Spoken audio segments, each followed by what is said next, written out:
Huellas de San Luis de encuentro con la historia. En este caso, gente que está relacionada con la historia. Porque vamos a charlar con dos personas de distintos centros históricos. Y bueno, la oportunidad de conocer también un viaje que han realizado muy importante, que tiene que ver con la investigación, que tiene que ver con la curiosidad. Ir a Malvinas. ¿Qué le parece? Este viaje a través de Huellas de San Luis. El gusto de saludarte, Alfredo Sayos, ¿cómo andas? ¿Bien? ¿Qué tal? Muy bien, muy bien. Muchas gracias por la invitación al programa y como siempre decimos, saludo para todo el equipo y para la audiencia. Bueno, José, José Mario Costamaña. ¿Qué tal? ¿Cómo andas, José? Muy bien, Juan Carlos, también lo mismo que Alfredo, muchas gracias por la oportunidad de difundir siempre los temas de historia. Bueno, ¿cómo se encontraron? ¿Cómo fue este encuentro de gente que está relacionada con la historia, que le gusta, que son amantes de la historia? ¿Cómo ha sido este encuentro? Hace algunos años atrás, ¿no? Y bueno, varios años atrás. Varios. Sí, desde mi venida acá con mi familia a Merlo, yo soy un venido, como dicen acá, Claro. desde el año 2002. Bueno, a partir de ahí, además de venir primero como turista años anteriores y después ya instalarnos definitivamente, empezar a conectarnos con quién hacía historia acá en el pueblo, ¿no es cierto? Nosotros le decíamos el pueblo a Merlo.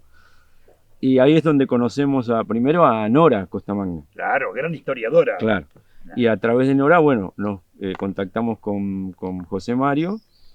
Y en el principio, bueno, invitándonos a nosotros desde Buenos Aires a participar de las jornadas de historia, las que se hacen cada 2 años. Participamos de las jornadas de historia, en varias, desde el 2005 que estamos participando de las jornadas de historia.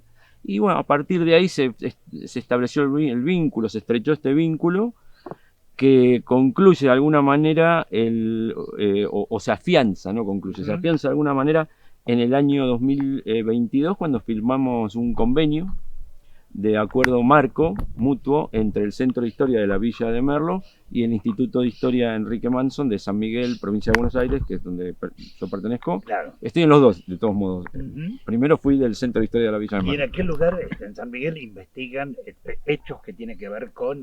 con la provincia de Buenos Aires. La provincia de Buenos Aires en general? Ah, exactamente. Ah, bien. Exactamente. Bien, vaya que hay para contar y para hablar, ¿no? Mucho. Y para indagar. Mucho. Sí, la verdad que sí. En todos los aspectos. Totalmente, es mucho. Bueno, y José Mario, por suerte, nos tiene a través de las redes bien informados sobre algunos personajes que de pronto no conocemos, pero que son del lugar y que han hecho historia, ¿verdad? Sí, hay muchos, hay una gran cantidad de personajes. Bueno, vos ahí me has hecho notas en programa de radio, por ejemplo, tanto en Cortaderas, cuando es el último libro, Cortaderas, Villalarca y Papagayo.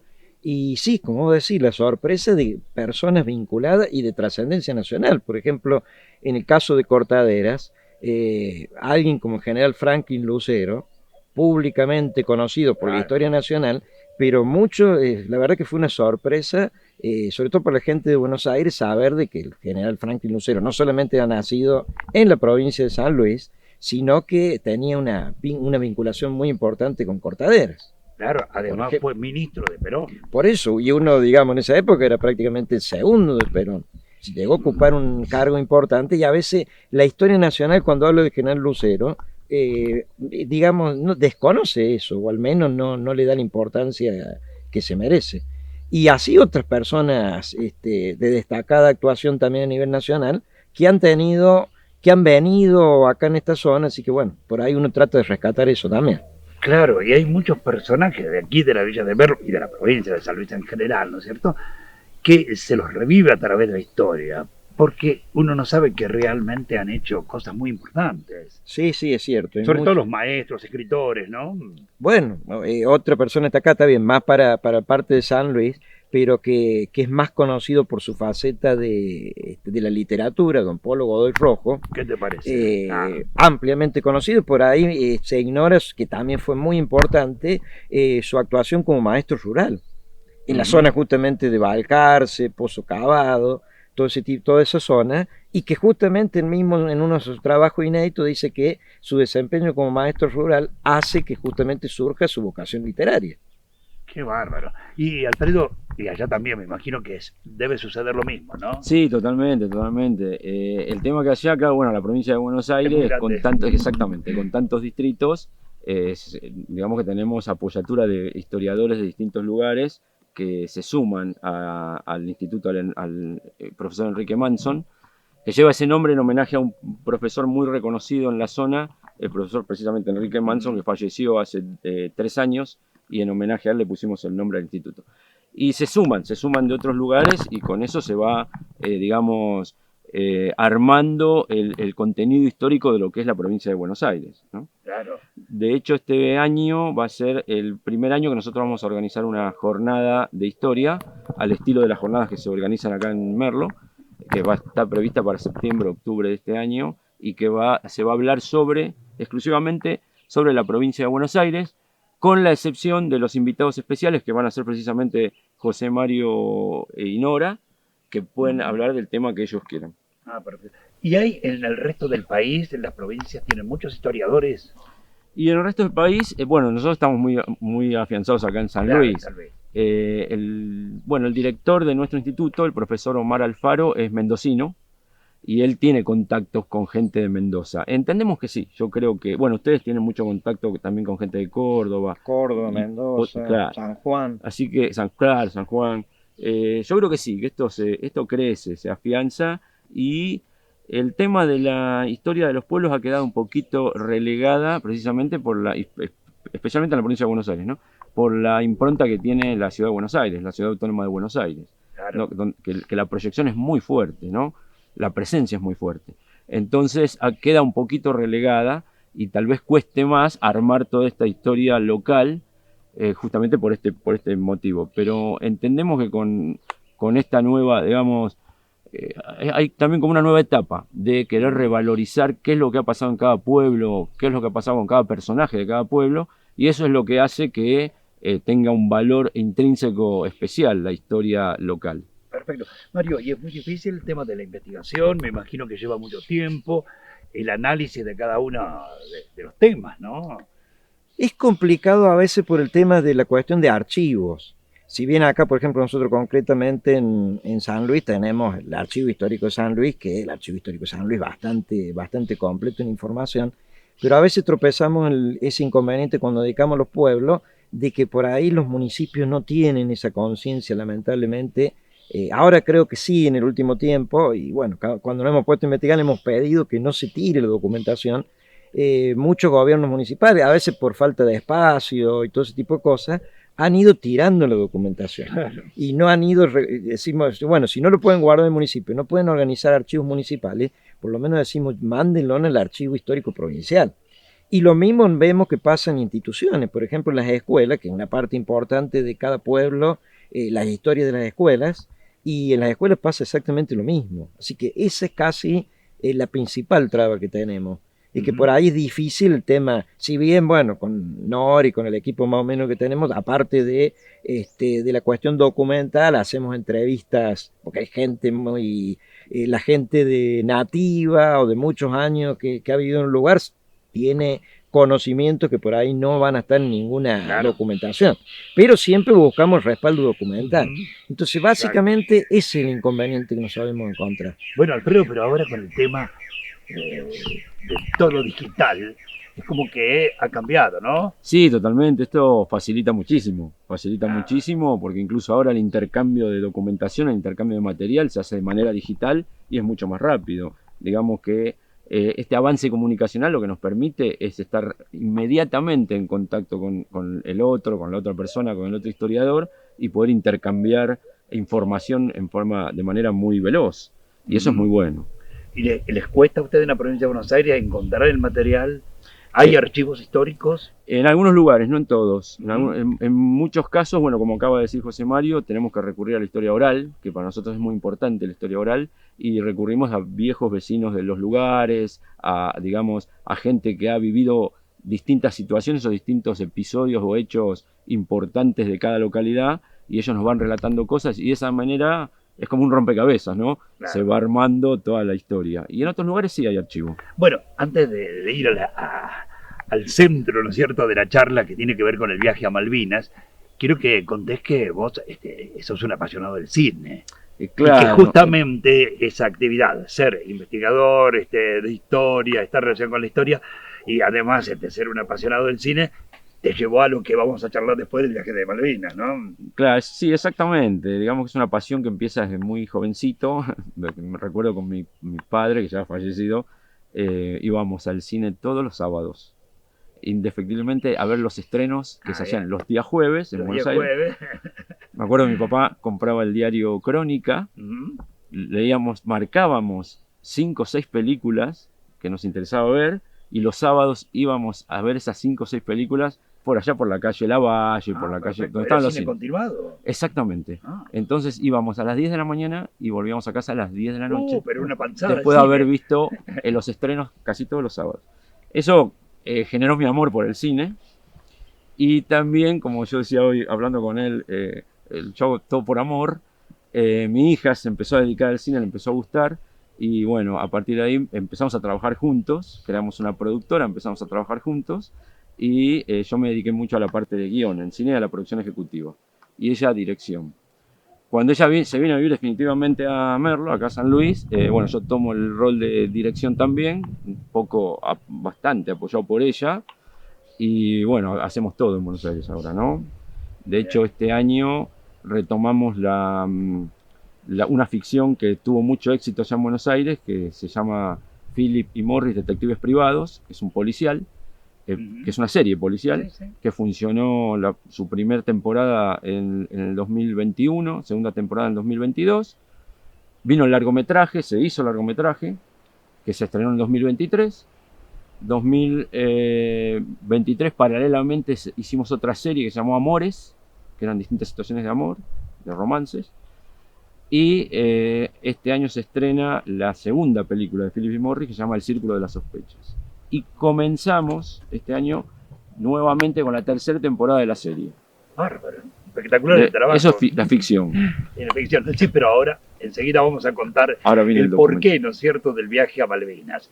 Huellas de San Luis, charlando con estos amigos aquí, realmente en un lugar precioso, en el Rincón del Este, y bueno, y apasionados por la historia y apasionados por el cine. Huellas de San Luis, marcando huellas en distintos lugares.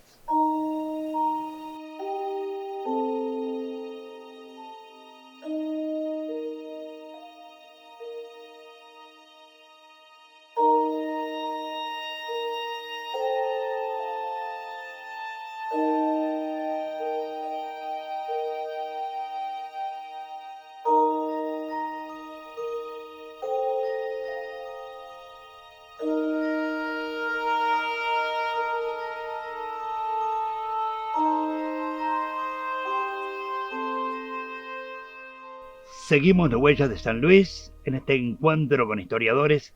Bueno, y esta pasión por la historia los llevó a Malvinas.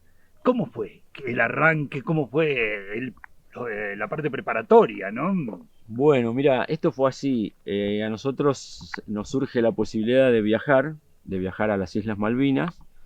Entonces se nos ocurre la idea, desde el Instituto Enrique Manson, se nos ocurre la idea de conversar con la gente del Centro de Historia de la Villa de Merlo y hacer un trabajo en conjunto que tenga que ver con revalorizar lo que fue Malvinas para los argentinos, ¿no? Decíamos, no podemos ir como turistas y nada más, bajar y comprar recuerditos, no, tenemos que hacer algo mucho más importante. Y en febrero de 2024, que es cuando nos enteramos que podemos viajar a Malvinas, comenzamos a hacer todo el trabajo de preproducción de la película. Comenzamos con la estructura del guión, comenzamos a ponernos en contacto para coordinar cómo íbamos a hacer todo este trabajo. ¿La película se llama? Paralelo 52, Volver a nuestras Islas Malvinas. Y a partir de ahí, durante todo el año, trabajando, haciendo entrevistas a veteranos de guerra, a un experto en geopolítica, a una experta en biodiversidad, bueno, al historiador, el que cuenta la historia en la película es José Mario Costamagna.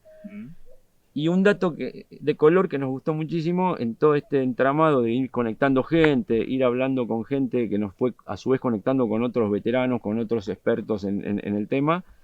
Nos contactamos con el cocinero del buque Almirante Irizar. Ah, qué bien. El Almirante Irizar originalmente es un buque en Claro, rompehielos rompehielos. convertido en hospital para Mm. la guerra de Malvinas. Así que la historia del cocinero es muy interesante, es un detalle muy interesante. Y la otra historia que también nos resultó interesante, queríamos a toda costa conseguir mujeres de Malvinas. Y pudimos conseguir a una de las veteranas, Silvia ¿Enfermeras? Barrera. ¿Cómo? ¿Enfermeras? En realidad instrumentadora quirúrgica. Ah, bien. Instrumentadora quirúrgica, Silvia Barrera, que la entrevistamos en el Hospital Militar Central, donde ella está trabajando hasta muy poquito, ya se jubila. Y bueno, nos contó su experiencia en Malvinas, ¿no?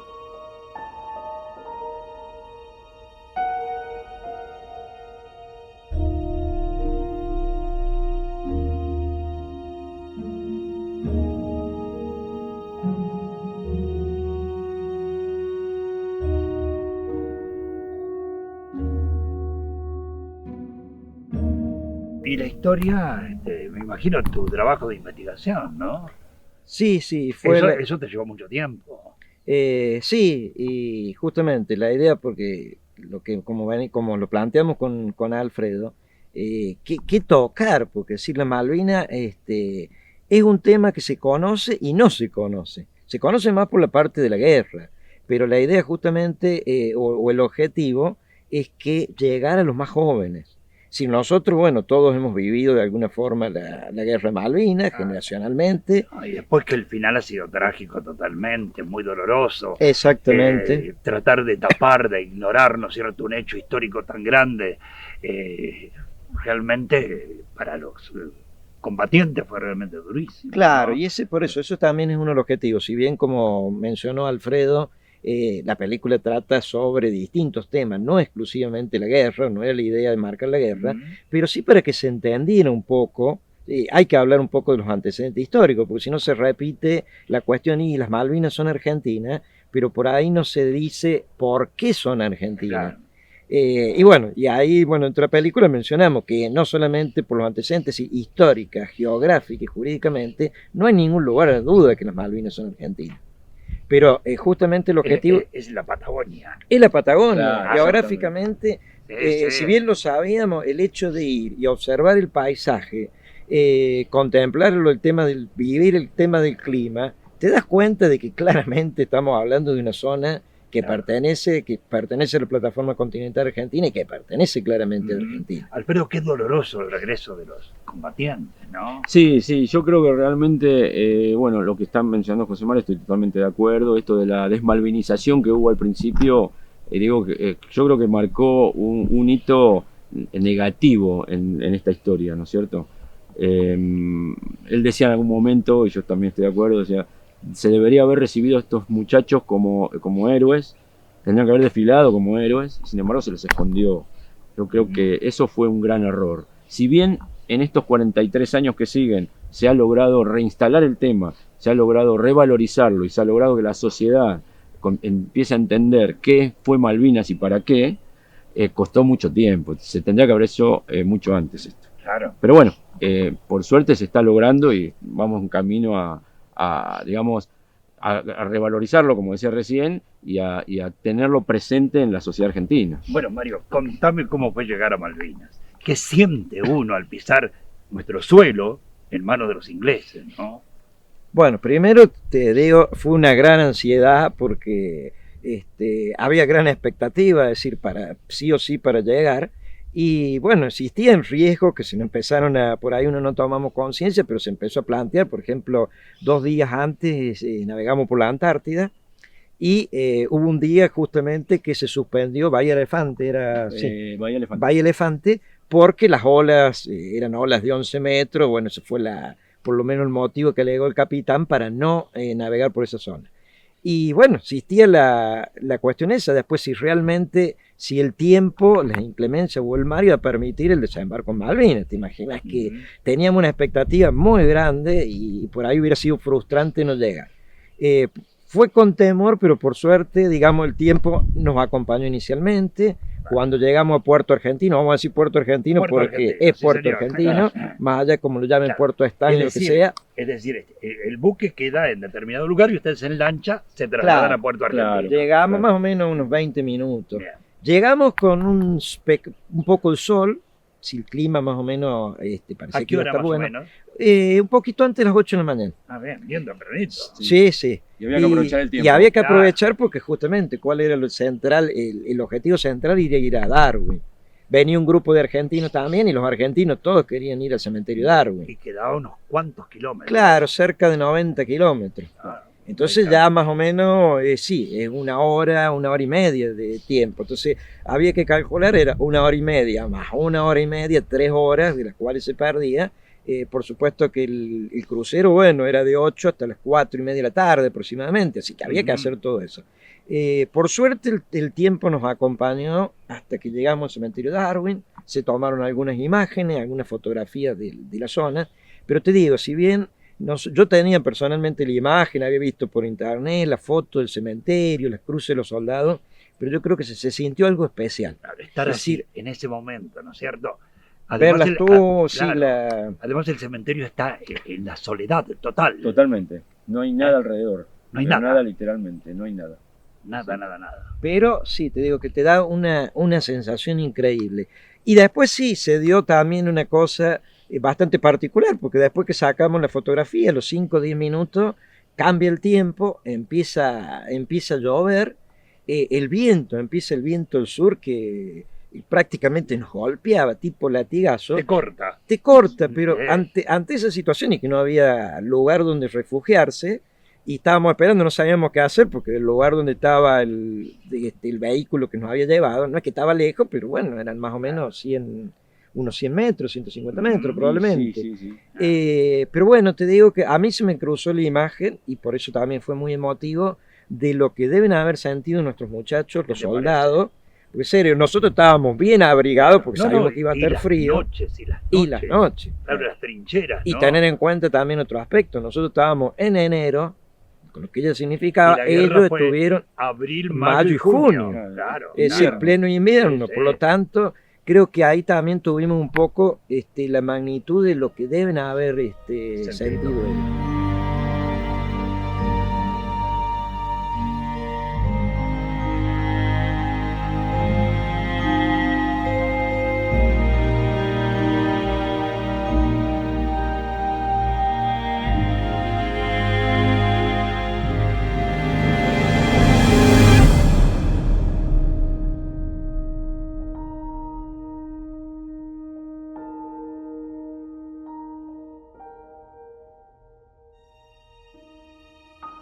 Alfredo, ¿y qué siente uno al estar frente a la tumba de un soldado argentino, más allá que tenga su nombre o que sea un soldado argentino desconocido? Y es muy fuerte porque, bueno, a mí me tocó precisamente hacer el servicio militar con la guerra de Malvinas. No fui movilizado, yo no estuve en la guerra, pero estaba haciendo servicio militar. Nuestra agrupación no se movilizó. Y es muy fuerte por lo que está comentando José Mario, ¿no? El hecho de decir, pensar que teníamos todos 18 años, 19 años, estar peleando ahí en ese lugar donde, como decíamos recién, no hay absolutamente nada, con el frío, mal comidos, es decir, con una serie, con armamento que luego se supo que no estaba en las mejores condiciones, es decir, como se dice vulgarmente, todo mal, bueno, todo mal. Entonces, se siente también, más algunos jefes Claro. que también sí, no se comportaron a la altura de las circunstancias. Y ver eso realmente es muy emocionante, es muy fuerte, motiva mucho. Como bien decís vos, Juan Carlos, ya sea ver el nombre de compañeros, porque en muchas tumbas ya muchos cuerpos ya están identificados, o ver la clásica leyenda soldado desconocido, soldado argentino desconocido, solo conocido por Dios. Entonces, digamos que es impactante, es muy fuerte. ¿Cómo es la relación entre los argentinos que van de paseo, que van a visitar Malvinas, y el habitante? ¿Tuvieron la oportunidad de entablar algún diálogo? Se entabla el diálogo con quien nos guía, que es un argentino precisamente, Carlos Rodríguez, que hace 15 años que vive en las Islas Malvinas, y él fue el que nos guió. Y él ya está instalado, hace 15 años que está. Ya es argentino-inglés. Exactamente, porque se tuvo que hacer ciudadano británico para poder trabajar allá. Pero en nuestro caso particularmente, nuestra experiencia, que después recorrimos la ciudad, recorrimos Puerto Argentino completo y fuimos a un lugar donde se vendían recuerdos y demás, y el trato fue respetuoso, pero muy cortante. Muy frío. Muy frío, muy cortante. Daba la sensación que quería que nos fuésemos lo antes posible. Y él nos decía que es así. Carlos Rodríguez nos contaba, y esto es así, esto es así. De hecho, bueno, no pudimos exhibir las banderas del Centro de Historia de Merlo y del Instituto Enrique Manson, pero cuando quisimos sacar otras banderas que tenían los colores de la Argentina, no nos permitieron. ¿Está enarbolada la bandera británica? Bueno, en ese momento, por eso fue un hecho curioso, que en el momento en que llegábamos con el crucero, si bien no era, es decir, ellos sabían obviamente que venía de Argentina, quizá como hacían 20%, 25% habrán sido argentinos, pero fue muy subjetivo que justo cuando llega el crucero o empiezan a llegar las lanchas, ahí fueron a izar la bandera británica. Qué bárbaro, ¿no? Incluso mensajes. Sacamos una foto de eso. Claro, Están preparando todo En el momento que preparan como para que uno lo vea. Es decir, bueno, quizá, todo esto va a estar volcado en esta película. Sí, totalmente. Todo lo que estamos contando acá se va a ver en la película. Bueno, un dato importante que queremos destacar, luego que volvimos de Malvinas, ya estábamos en el buque, entre el Centro de Historia de la Villa de Merlo y el Instituto Enrique Manson, firmamos un documento de reafirmación de los derechos soberanos sobre el archipiélago de Malvinas, Georgia, Sandwich del Sur y otras islas que lo componen, y eso, bueno, también se va a reflejar en la película. Alfredo, muchísimas gracias por contarnos todo esto, realmente apasionante. Qué lindo, ¿no? Sí, muy lindo. Sentir que uno puede pisar el suelo argentino, que algún día seguramente se va a recuperar, ¿no? Sí, sí, esperemos que sí. Y claro. Gracias a ustedes. Gracias, Juan Muchísimas Carlos, gracias al gracias. equipo, gracias a ustedes. José Mario, muchísimas gracias. Mirá si hay historias para contar, ¿no? bueno, ahí si me permitís también, que no mencioné cuando hablabas un poco de las relaciones y todos los lugares, y ahí que habló Alfredo sobre los soldados, algunos identificados. Bueno, también te digo, me causó una profunda emoción cuando veo, hay una placa, digamos, donde están el nombre de todos los soldados, incluso aquellos que no se pudieron recuperar los cuerpos. Ver el del cabo Godoy, que yo lo toqué en el libro de Villa Larca y en el último libro que hice, porque, bueno, él nació en Villa Mercedes, pero la familia es de Río Seco, de Cortaderas y Villa Larca. Sí. Y justamente, bueno, conozco, el dique de claro, conozco a la madre, y en Cortaderas está el monumento justamente alusivo a él, y hay una plazoleta de Cortaderas lleva el nombre de él. Este chico de 18 años murió en el crucero General Belgrano. No se pudo recuperar el cuerpo y bueno, ya ahí en el cementerio de Darwin está junto al resto la placa con el nombre de él. Te digo que también fue impactante porque ya, como te digo, no lo conocí personalmente, pero lo conocí a través de los relatos, de la fotografía, de los relatos familiares, y bueno, fue también, te digo, una emoción bastante profunda. Gracias, Mario. No, gracias a vos. Huellas de San Luis, claro, hubo gente de la provincia de San Luis que dejó huellas también en Malvinas. Muchos héroes de nuestra provincia. Tenemos que recordarlos, tenemos que destacar lo que hicieron por la patria, lo que hicieron por esa tierra tan nuestra. Y Huellas de San Luis, recorriendo caminos y este encuentro con gente que hace historia.